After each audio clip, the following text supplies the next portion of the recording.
یہ جو لفظی گولہ باری اس وقت اتحادیوں کے درمیان اپنے عروج پر ہے، کیا یہ محض آزاد جموں کشمیر کے جو انتخابات ہیں دباؤ کی سیاست پیدا کرنے کے لیے، کچھ تھوڑے سے پینترے بدلنے کے لیے، کیا ہم سمجھیں کہ یہ اس لیے ہے یا واقعی آپ لوگوں کے اتحاد کی جڑیں کچھ ہل رہی ہیں؟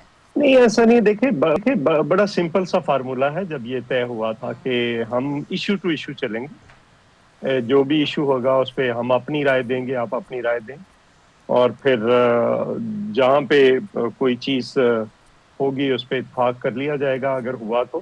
اگر نہیں ہوا تو آپ اپنی رائے رکھیں گے، ہم اپنی رائے رکھیں گے.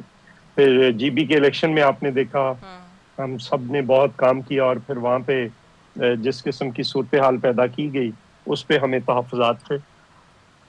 سر تو زمینی ہم 15 حقیقت سیٹیں جیت رہے تھے. پھر ان میں سے 11 رہ گئی.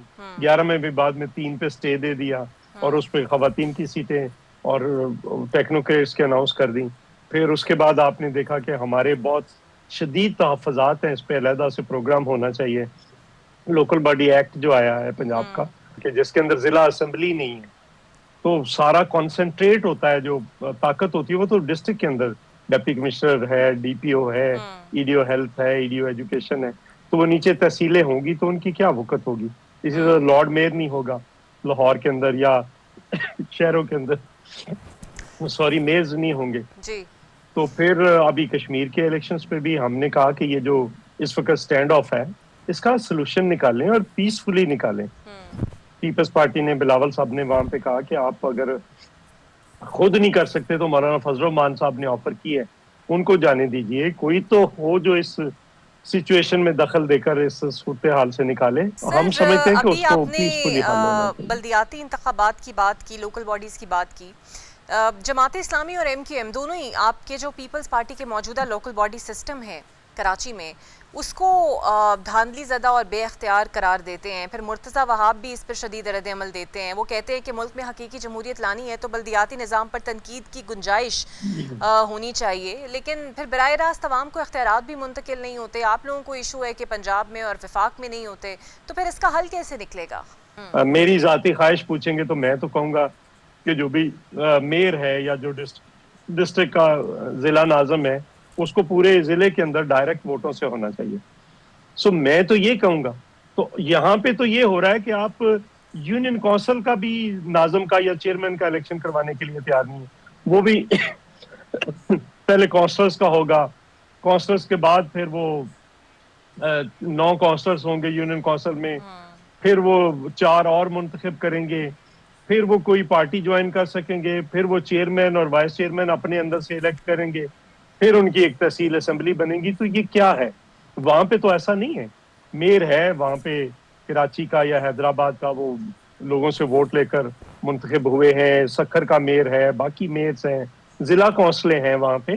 تو وہاں پہ ایک سسٹم ہے جو ان پلیس ہے، اس میں بہتری کی گنجائش ہو سکتی، سر کیوں نہیں تو ہو سکتی. یہ آئینی ترمیم کے حوالے سے آپ بھی جانتے ہیں ایم کیو ایم کا ایک درینہ مطالبہ رہا تھا کہ آرٹیکل A140 میں تبدیلی کر کے بلدیاتی نظام کو اختیار والا بنایا جائے انتظامی طور پہ.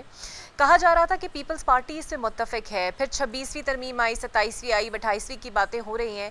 آخر ڈیڈ لاک ہے کدھر؟ کیا حکومت کی پولیٹیکل ویل نہیں ہے یا پھر آپ لوگوں کو بھی یہ قبول نہیں ہے؟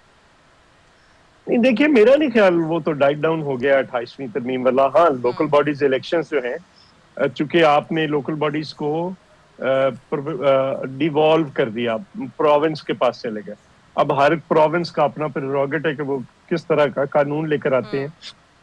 لیکن اگر اس قانون پہ کچھ فیچرز پہ کوئی اتفاق ہو جائے تو اس میں کوئی بری بات نہیں ہے. لوکل باڈیز کو مزید با اختیار ہونا چاہیے، میں اس کا حامی ہوں.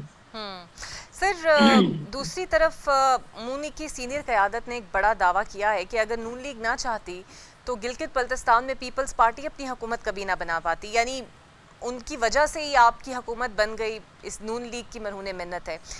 اس سیاسی تانے پر آپ کو جواب دیں گے کہ واقعی ایسے حقائق آپ لوگوں کو مشکل پیش آئی وہاں پر حکومت بناتے ہوئے؟ نہیں کوئی مشکل پیش آئی الیکشنز میں. 15 سیٹیں ہم جیت چکے تھے، وہ پہلے چھینی گئی.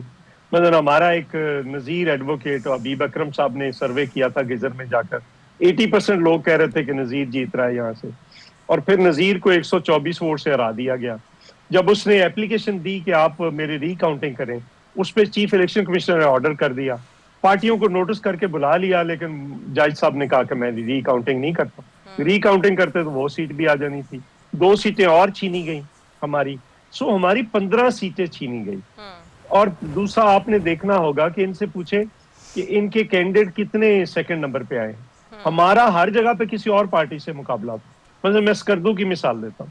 اسکردو 1 پہ ہمارا آئی پی پی کے ساتھ تھا, اسکردو 2 پہ ہمارا ایم ڈبلیو ایم کے ساتھ تھا, اسکردو 3 پہ نون لیگ کے ساتھ تھا, جو شگر ہے وہاں پہ تحریک اسلامی کے ساتھ تھا.